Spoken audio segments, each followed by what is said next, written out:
partimos determinando la base imponible de un balance. Como dijo don Claudio, compramos el activo fijo, lo clasificamos en activo fijo en el balance porque así corresponde. Le hacemos la depreciación correspondiente.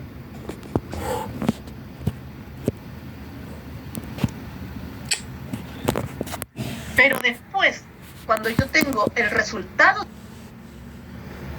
del balance que va a estar aquí, yo no voy a tener agregados y deducciones como en el 14A del 33 número 1 y del 33 número 2, sino que voy a tener otros agregados y deducciones, y además en el 14A podrían haber algunos agregados que sean reajustados, ¿ya? Como aquellos gastos del 33 número 1 que no sean la letra E y la letra D del número 1, ¿ya?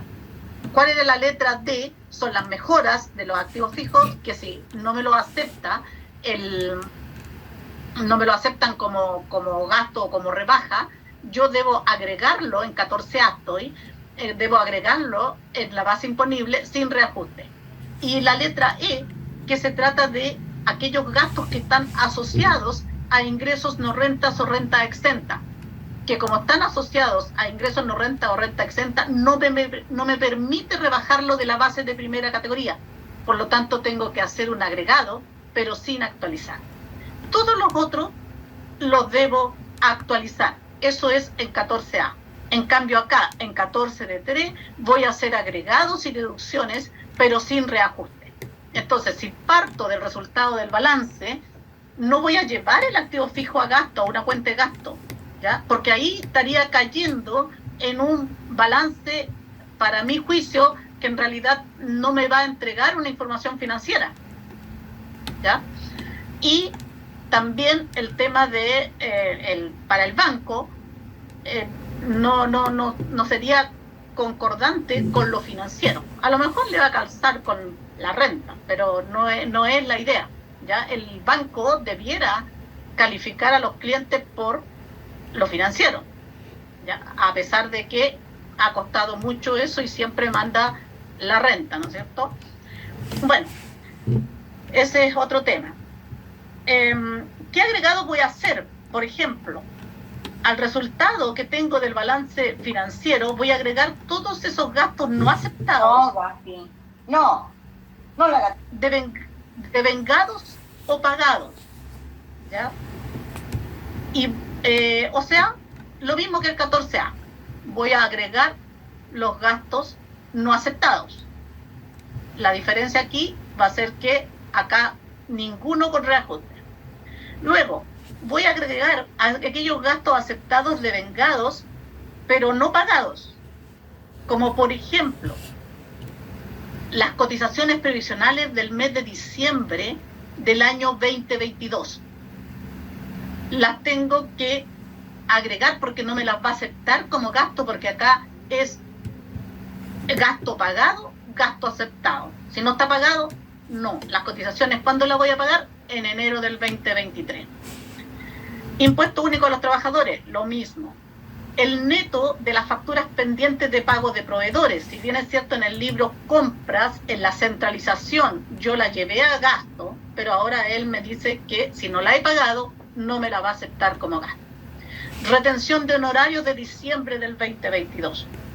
Tampoco la debo considerar porque llevé el bruto a gasto financieramente, el valor bruto, pero solamente me acepta lo que pagué y pagué el líquido. La retención, ¿cuándo la voy a pagar? En enero del 2023. ¿Ya? Voy a tener en el balance el rubro de existencias, porque voy a trabajar como un balance financiero, existencia, y después voy a hacer costo de venta, existencia, ¿no es cierto?, el asiento. Voy a tener el rubro de existencia. Entonces ahí, toda la existencia que esté pagada, la puedo rebajar. ¿Ya? Karina, ¿sí? ¿te puedo hacer una consulta adicional? Sí. El 31 de diciembre yo voy a tener un IVA débito por pagar en enero. ¿Qué pasa con ese? ¿También se rebaja? No, Marco, porque el concepto, la naturaleza de la cuenta del IVA débito y del IVA crédito, una es de activo el IVA crédito y la otra es de pasivo. O sea, ahí no estamos generando un gasto. Perfecto. ¿Ya? Eso. Ok. Ya. Entonces, todo lo que yo no esté pagado debo agregarlo. Existencia, activo fijo, no pagado. ¿Ya? Pero además, aquí está la pregunta de don Claudio, ¿no es cierto? Si yo tengo compras de existencia y las tengo pagadas, las rebajo todas. Entonces, si tengo compras de activo fijo y lo tengo pagado, lo rebajo todo. El neto, ¿ya? Menos ingresos no percibidos, también. Acá solamente yo voy a tributar por lo percibido. En cambio, acá en ingresos o en la cuenta ventas que ustedes tengan en el balance, van a tener todas las facturas, lo devengado. Pero si no lo han cobrado, no tributan, la deben restar. Gasto devengado del año anterior y pagado en el año actual. Ojo, aquí se da, como ya tenemos el tercer año de vigencia de esta norma, ahora las cotizaciones previsionales de diciembre del año anterior que pagué en enero del 2022, ahora sí me la acepta como gasto. El impuesto único a los trabajadores del 2021 que pagué en el 2022 sí me lo acepta como gasto. El neto de las facturas pendientes de pago que dejé sin rebajar como gasto en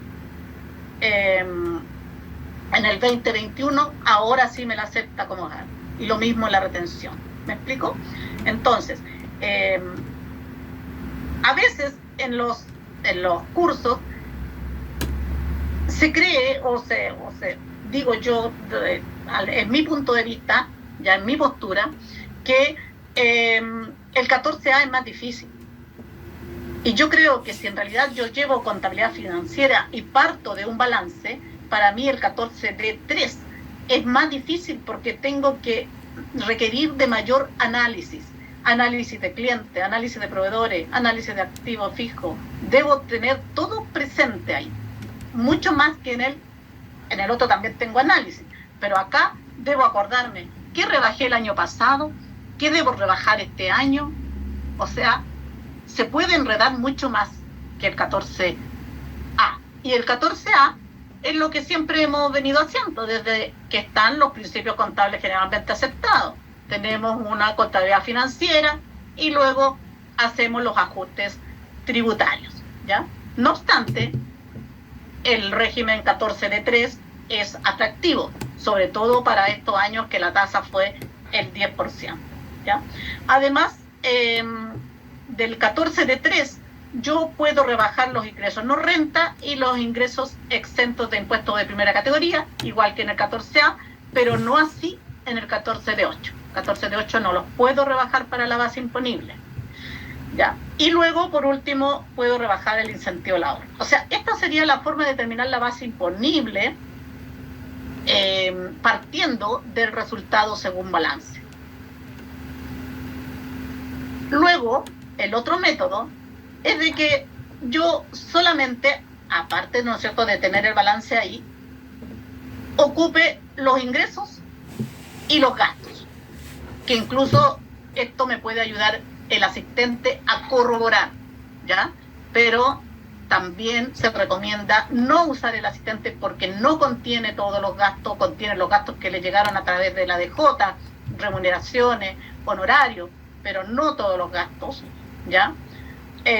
Usted tiene que alimentarlo si es que quiere ocupar el asistente y además generalmente arroja cifras, digamos, que no están correctas. Así que yo lo uso, pero lo uso solamente para validar, para comparar cómo vamos, digamos, si estoy muy disparada de la base imponible, ¿ya? Solamente para eso. Vamos a ver también a lo mejor un asistente para que lo puedan ustedes ver en la práctica. Ya, entonces el asistente considera ingresos pagados, gastos pagados. De hecho, lo que considera el asistente son ingresos devengados y gastos devengados. Y usted debe tener que agregar ahí la información de lo que no está cobrado y de lo que no está pagado.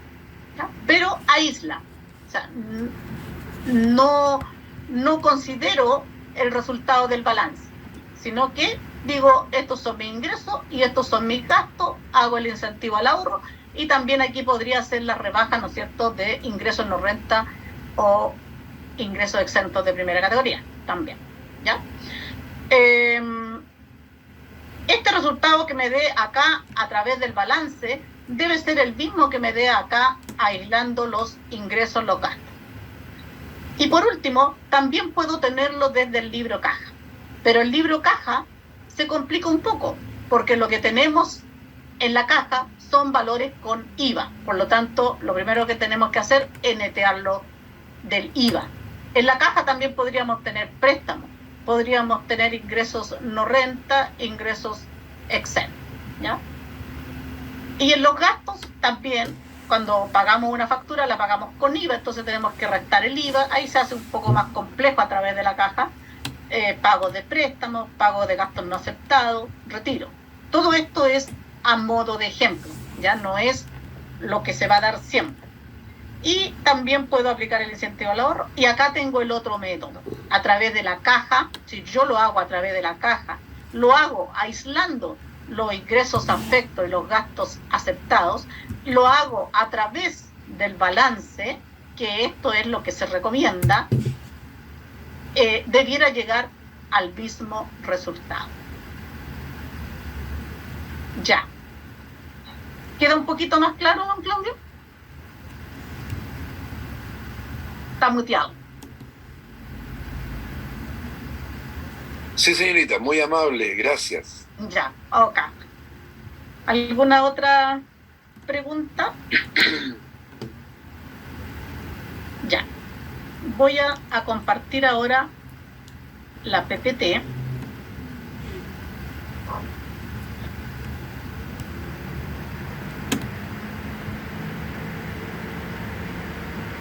Así que iba en el material.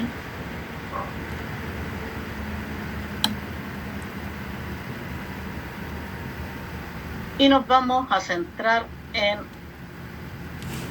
el 14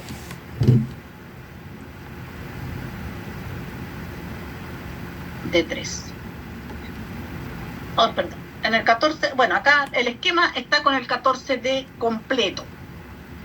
Y la estructura del artículo 14D, que es para las micro, pequeñas y medianas empresas, o también conocido como régimen ProPyme, con una tasa permanente del 25%, que es 100% integrado, y ya sabemos que para el año 2020, 2021, 2022 comerciales es el 10%. Ya.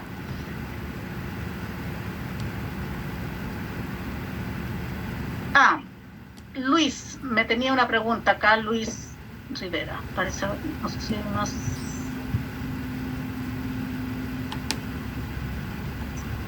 Ya, perfecto.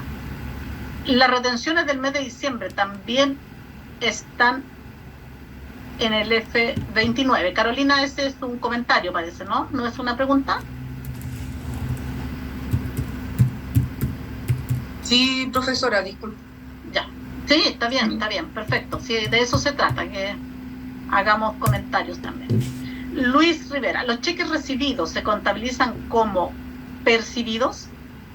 Ya, y acá vamos a mostrar un oficio de cuándo se entienden pagados. Si se entienden pagados, obviamente para el otro lado va a ser percibido. Entonces aquí la respuesta es no. Si recibe un cheque, va a estar percibido cuando esté en la cuenta corriente, ¿ya? O los cheques pendientes de cobro. A esa respuesta vamos a agregar, me voy a salir de acá.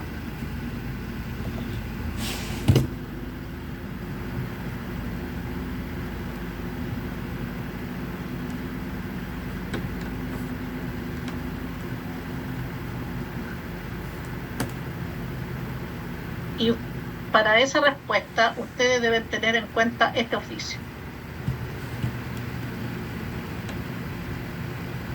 El oficio 2051 del... que aquí la reglita del Zoom me tapa. El oficio 2051 del 9 de agosto del 2021. Dice momentos en que deben considerarse pagados los ingresos del artículo 14 de la letra D, número 3, letra F de la Ley de Impuesto a la Renta. Y aquí se hacen varias consultas sobre qué pasa con el pago de un cheque, con el pago de una letra, con el pago de un vale vista, con el financiamiento con crédito hipotecario, con el financiamiento de un crédito consumo, ¿ya? Que aquí también podría aplicar en parte lo que preguntaba la Carolina, ¿no es cierto?, de que el socio presta para comprar. Si usted demuestra que el gasto es necesario o es apto, tiene aptitud para generar la renta, estaríamos al otro lado. Financiamiento tarjeta de crédito, pagaré, ¿ya?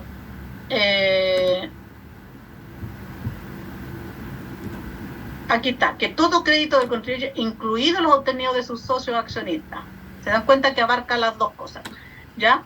Y que los criterios que son aplicables se asimilan, dice el que está consultando aquí, al ex 14 ter, porque tiene mucho de parecido al ex 14 ter. Hace el análisis y responde.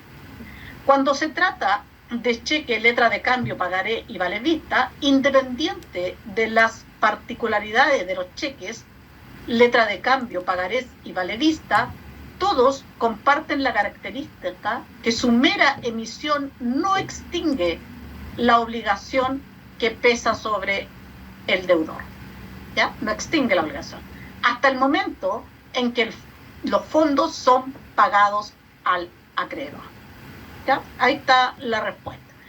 ¿Qué dijo del crédito hipotecario y el crédito consumo? También dijo de que son carriles distintos. Yo tengo el crédito consumo que ingresa a caja y de ahí voy pagando los gastos o el activo fijo, por lo tanto van a ser aceptados. Y los intereses de ese crédito a medida, ¿no es cierto?, que se vaya pagando la cuota. Solamente los intereses, no la cuota.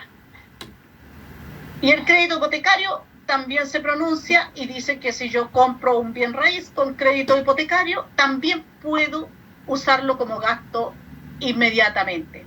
Pero para eso sí pone un requisito más, que es que esté con la inscripción en el registro de propiedades del conservador de bienes raíces, ¿ya? Pero también está pagado. Cuando pague la cuota, obviamente no la voy a rebajar como gasto, porque ya rebajé el bien raíz, pero sí los intereses. Tarjeta de crédito, en cuanto se usa, dice.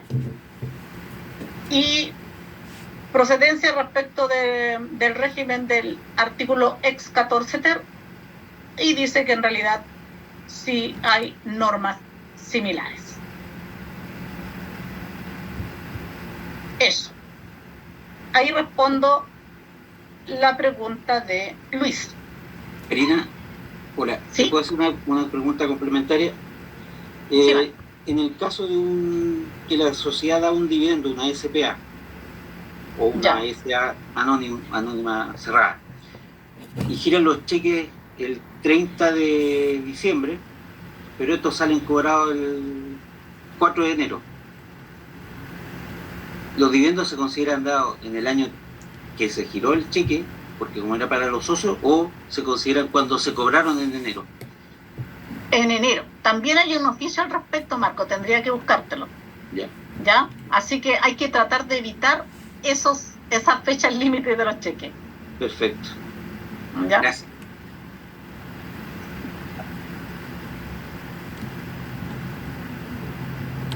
Ya, continuamos entonces con la PPT. Ahí, la ven, ¿verdad? ¿Se ve bien? Sí. Ya, entonces les hablaba del 14 letra D, que tiene 8 numerales, esta es la estructura del artículo. En el primer numeral, ustedes, es importante tener clara la estructura del artículo, porque si uno quiere consultar algo, ya sabe en qué numeral se encuentra, es mucho más práctico.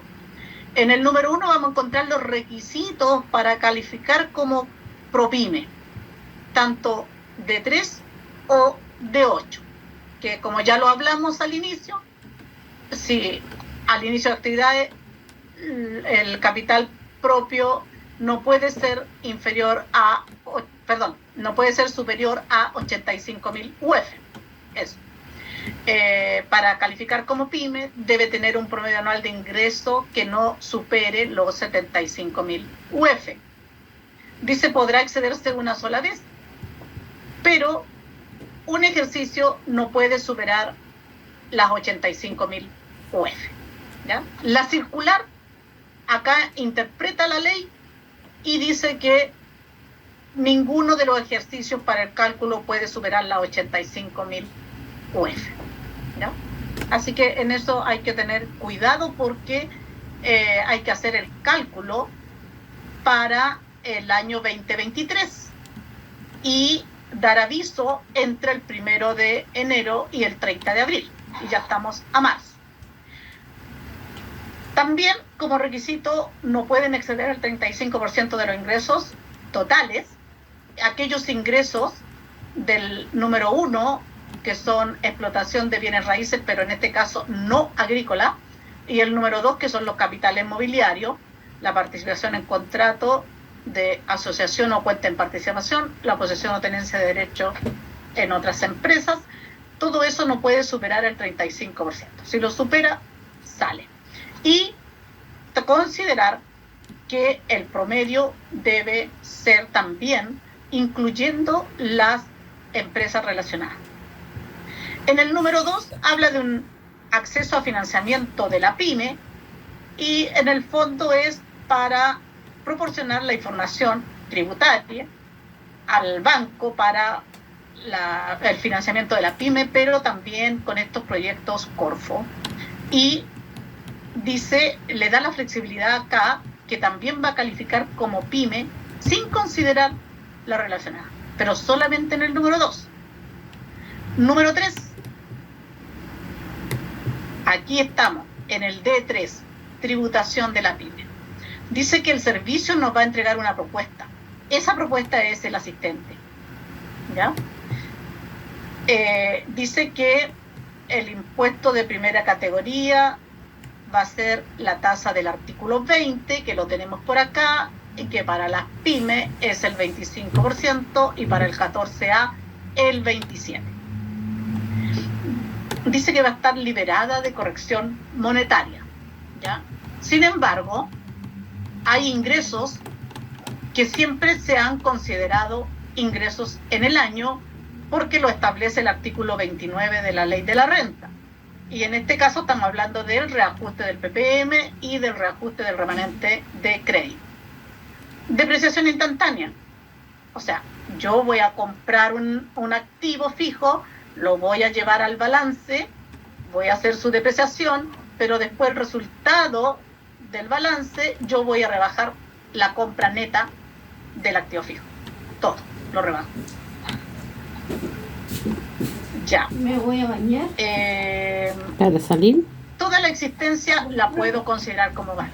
Lo mismo, trabajo financieramente con la cuenta de activo existencia, su costo de venta correlativo y después rebajo todas las compras netas.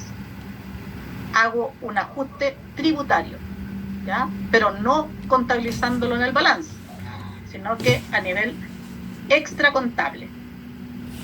Que la base imponible va a ser de ingresos percibidos y gastos pagados, con algunas excepciones porque, por ejemplo, ingresos percibidos, la excepción podría ser bueno el de que tiene empresa Sí, relacionada por lo menos con parece que 14 puedo descargar letra A. En ese caso, si tiene empresa relacionada a 14 letra A y percibe un ingreso, ya sea percibido o devengado, es base imponible.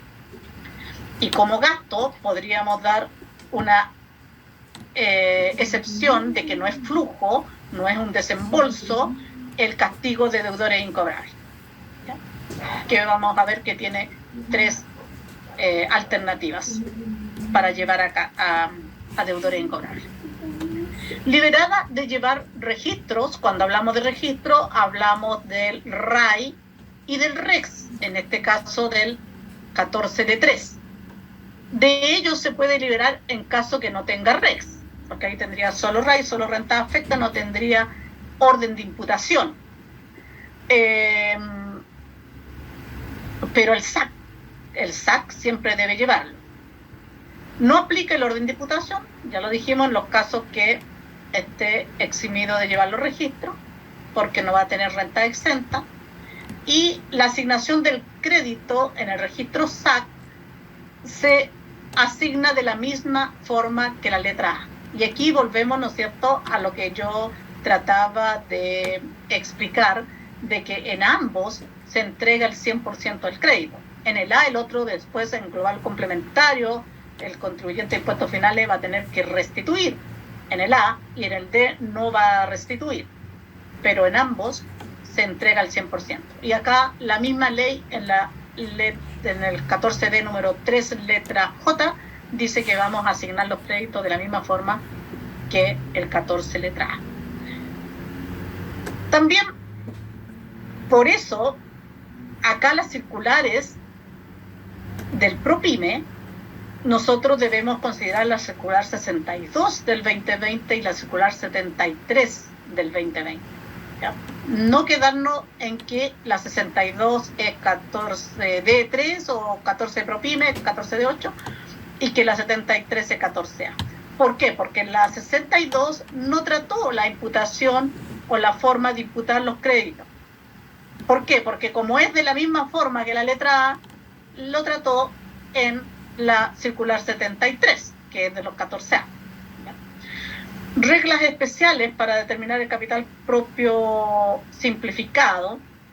En el 14A o antiguamente siempre ocupamos el esquema que establecía el artículo 41, que es de corrección monetaria, y que dentro del artículo 41 decía que debía corregir el capital propio tributario, y ese capital propio tributario lo iba a determinar tomando el total de activo menos los INTO menos el pasivo exigible. Eso se saca de la ley el 2020 y se lleva al artículo 2 numeral 10, donde define el capital propio tributario y lo define también como el total de activos reales, por lo tanto ahí deja fuera los intangibles y menos el pasivo exigible. Eso ya lo saca del 41, pero lo lleva al 2 como definición. Sin embargo, para el 14D3 establece un capital propio simplificado, que es como una conciliación que hacemos del año anterior con el capital propio tributario que quedamos el anterior, más agregados que van a ser los aumentos de patrimonio y menos disminuciones que van a ser las disminuciones de patrimonio. ¿Ya? Eso es el simplificado. Y reglas especiales para determinar el PPM también, o sea, el PPM para el 14A está establecido en el artículo 84 letra A, sin embargo, para el 14D número 3 está en la letra K del número 3. Y dice que pagarán como PPM permanente, la norma permanente, un 0,25%, pero si supera las 50.000 UF sube a un 0,5%. No obstante, el año comercial 2020, 2021 y 2022 se baja a la mitad. En el número 4 hablamos de la tributación de los propietarios de la PYME, que dice que van a tributar igual que el 14 letra A, o sea, en base a retiro. Y lo mismo, aquí no solo debemos basarnos en la circular 62, sino que también tenemos que acudir a la circular 73 del 2020. Procedimiento para acogerse al régimen ProPyme. Aquí establece que el Servicio de Impuesto Interno se va a encargar el primer año, como así lo hizo. Sin embargo, el Servicio de Impuesto Interno emite una resolución en el mismo 2020 de que es el contribuyente el responsable de verificar que está bien clasificado. O sea, yo no podría llegar al servicio y decirle, usted me clasificó ahí. O sea, le traspasó la responsabilidad al contribuyente, dado que el servicio tomó los 3 últimos ejercicios, pero no consideró ingresos de empresa relacionada, ni tampoco ese otro requisito de que no debería exceder el 35% del total ciertos ingresos.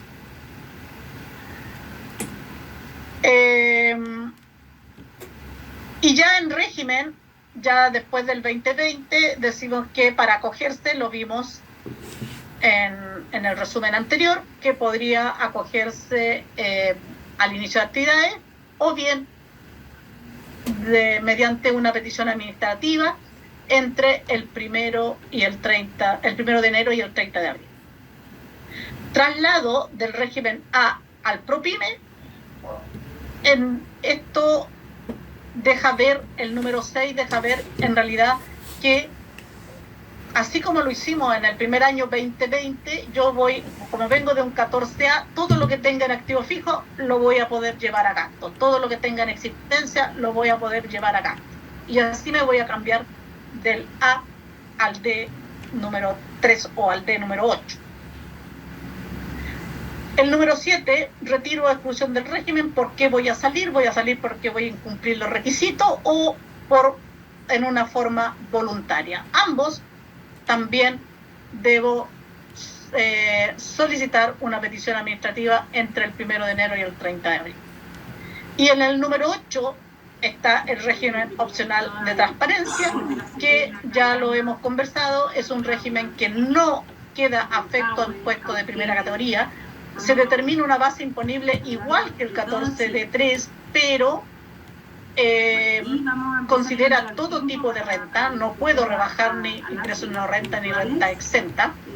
Es una base imponible que se determina como para primera porque hay ciertos topes. Por ejemplo, si bien es cierto, los créditos se van a asignar también como créditos al global complementario, en el caso del activo fijo, el tope va a ser la tasa vigente por esa base imponible, no más. Y la composición societaria deben ser solamente personas de impuestos finales.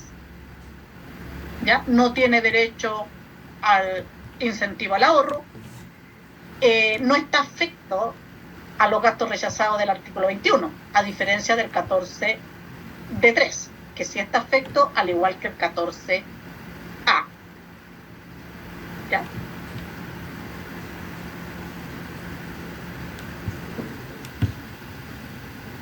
Ahí.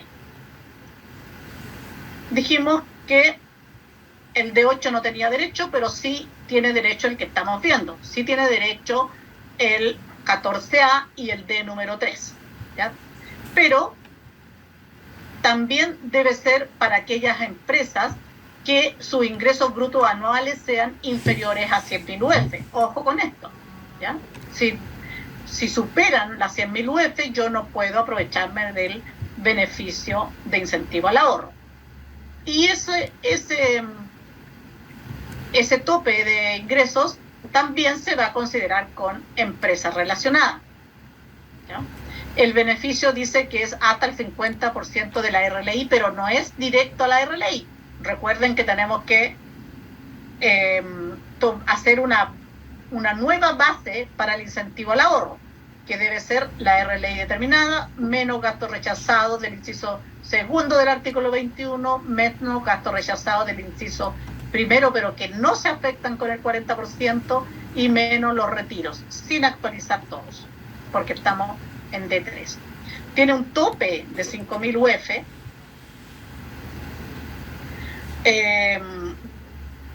Se determina deduciendo de la RLI los retiros, distribuciones, los gastos rechazados del inciso segundo y sin reajuste.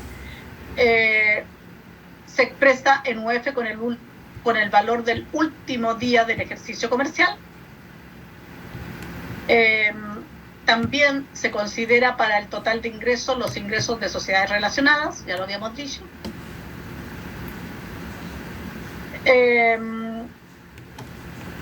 La opción de ocupar el beneficio debemos considerarla que es en abril, ¿ya? Ahí nosotros estamos ocupando la opción en abril. Por lo tanto, si dice que debo considerar los promedios de los 3 años anteriores, para el año 2022, la opción la voy a ejercer en abril del 2023. Y los años que debo considerar es 2022, 2021 y 2020.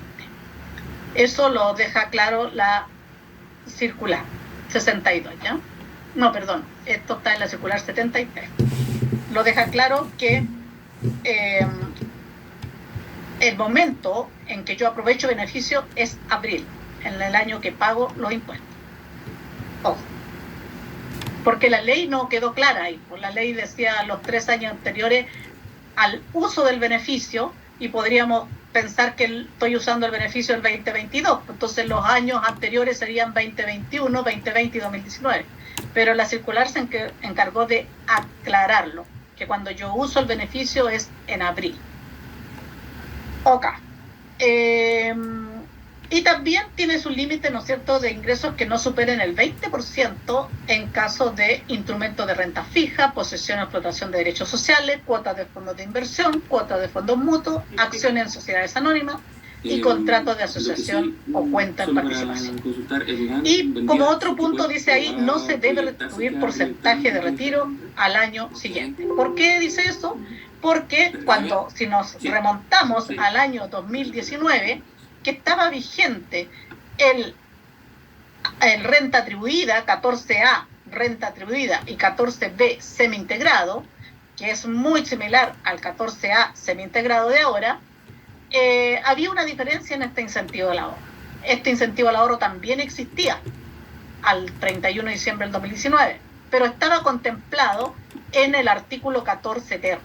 Por allá estaba contemplado y decía que era para las empresas que llevaban contabilidad. Entonces, pero para el 14A se hacía la deducción tal como la estamos haciendo ahora, el ex A, el atribuido, y para el 14B al 2019, que era semi-integrado, al año siguiente había que restituir a la base ponible el 50% de los retiros del ejercicio, ¿ya? Pero la norma queda, a partir del 2020, que nada se restituye. O sea, se simplifica en ese caso.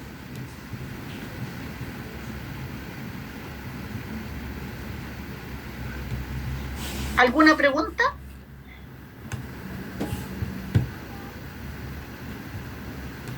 Ya, yo creo que estamos Profesora, en la hora... Sí, Eduardo, dale nomás. que lo último no me quedó claro. No sé si se está refiriendo al 14E, esto del 50%. ¿Lo puede explicar de nuevo, por favor? ¿El 14E? Lo último. Ah, lo último, ya. Es que la última parte yo me remonté al año 2019, ¿ya? En el 2019 existía este beneficio de incentivo al ahorro con la misma norma, salvo el tope, que eran 4.000 UF, el 2019. Me fui al pasado, ¿ya? Pero ahí, en ese año, existía el 14A, que era renta atribuida, y el 14B, que es semi-integrado. Y el 14B semi-integrado es similar al 14A de ahora. Pero en este tema, en el incentivo al ahorro, funcionaban distintos. El 14B antiguo, semi-integrado, al año siguiente tenía que reponer el 50% de los retiros cuando hacía uso del incentivo al ahorro. Esto sirve en caso que hagamos rectificatoria para atrás, ¿ya? Y tengamos justamente el incentivo al ahorro. Por eso tengo que decirlo, no es para que nos enredemos.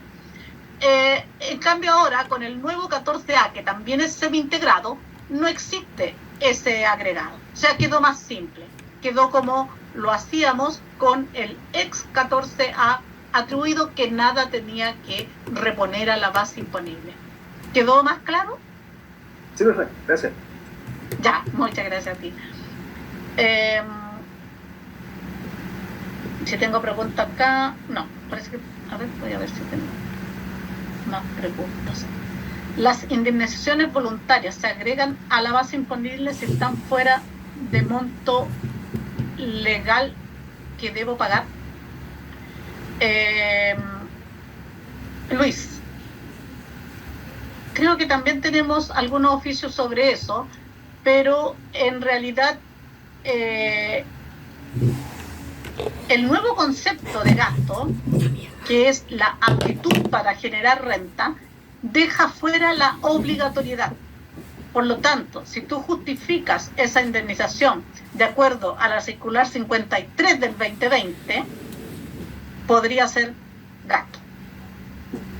Una factura de compra, que es con fecha diciembre de 22. Una factura recibida, ¿no es cierto?, de proveedores, que es con fecha de diciembre del 2022. Hago la distinción porque la factura de compra es para cambio de sujeto. Pero está registrada en el mes de enero del 2023. Debe considerarse como mercadería en tránsito en el mes de diciembre, y si no está pagada, rebajarla o considerarla en enero. Ya, entonces aquí tenemos que dividirnos. Nos dividimos en financiero primero. Si tú me preguntas en el balance financiero, efectivamente podría ser una mercadería en tránsito, ¿ya? Ahora, si esta mercadería está pagada, tributariamente la puedes rebajar, ¿ya? Porque tiene el respaldo, que quedó en enero del 2023, pero la pagaste, ¿ya? El pago manda. ¿Me expliqué, Nuria? ¿Cómo se debiera contabilizar o registrar el incentivo al ahorro? No se contabiliza en ninguna parte, ¿ya? El incentivo al ahorro solamente es un ajuste a la base imponible tributaria. Ya, colega, ¿le parece si hacemos un descanso de 15 minutos? Y volvemos con un ejercicio.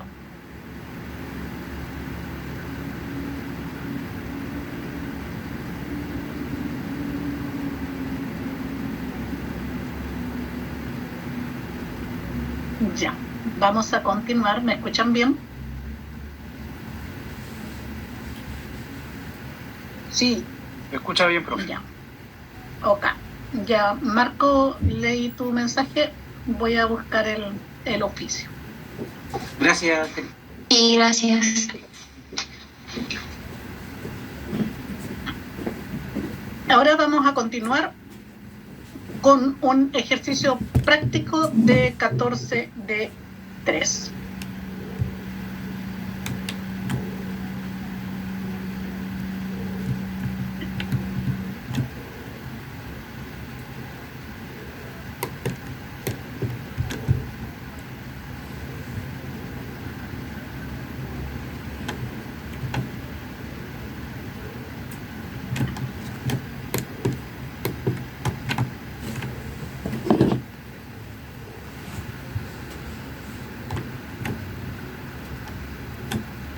Ya. Incentivando, ¿no es cierto?, lo que hemos comentado de llevar un balance financiero bajo las normas vigentes, que en este caso son IFRS, en lo posible ajustarnos lo que más podamos a ellas dentro de nuestras posibilidades y de la información también que nos entregan los clientes. ¿Ya?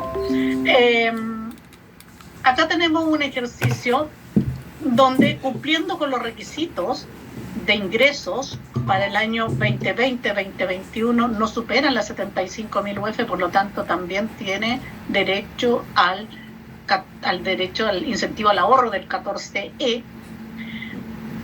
que también lo vamos a revisar, dado que está bajo las 100.000 UF. Se supone que esto está considerando también en caso que tuviera empresa relacionada. Ya. Hay un estado de resultado al 31 de diciembre del 2022. Es una contabilidad completa que no incorpora la corrección monetaria dentro del balance, dado que desde que se inicia IFRS no aplica corrección monetaria tampoco financieramente, ¿ya? O sea, ahora tributariamente la dejó fuera en este régimen, financieramente ni en 14A, que tiene corrección monetaria tributaria, ni en 14D yo voy a incorporar la corrección monetaria dentro de balance. De hecho, si ustedes revisan la circular 73, en los ejercicios, ahí ya el servicio plantea un ejercicio en que parte del resultado del ejercicio del balance y entrega el dato extracontable de corrección monetaria. O sea, el servicio también lo entiende así, lo entiende que ya debiéramos estar trabajando sin corrección monetaria dentro del balance. Y eso lo dijo en la circular 73 del 2020, y ese fue en el año 2020, o sea, hace rato. Y recordemos que la IFRS para pymes comienzan a regir a partir del año 2013. Por lo tanto, también lleva ya tiempo en vigencia. Y las IFRS ya para la grande empresa partió en el 2009. Eso, respecto de lo financiero. Entonces, por lo tanto, en este ejercicio lo que nosotros acá mostramos son los ingresos por venta del comercio, los devengados. Y como dato, dice, de los ingresos del ejercicio, falta por cobrar al 31 de diciembre del 2022, 5.600.000. Existen facturas con vencimientos por sobre los 365 días de 1.530.000. O sea, que no las he podido cobrar. Y acá nos vamos a detener porque la norma, a través de la circular 53, nos proporciona el derecho a castigar aquellos documentos que estén vencidos por sobre los 365 días. Y además nos entrega otra alternativa de castigar aquellos documentos que tengan menos de 365 días, pero para eso nos entrega un rango. Acá nosotros tenemos que revisar la resolución 121 de septiembre del 2020.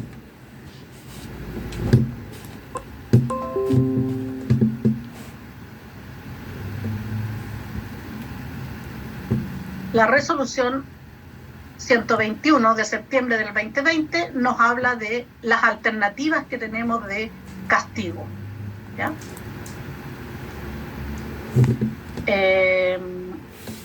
Y nos entrega estos rangos de incobrabilidad. De 1 a 90 días, 5%, de 91 a 180, 25%, y de 181 a 365,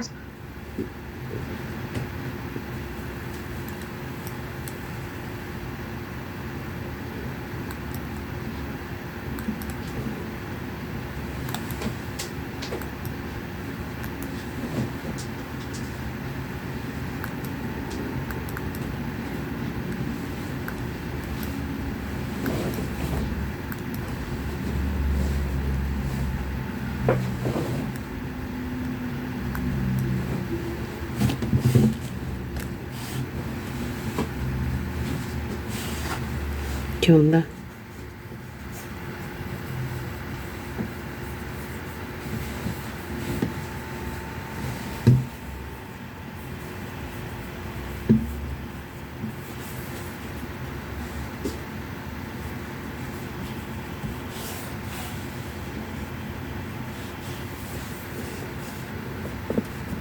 Qué mal.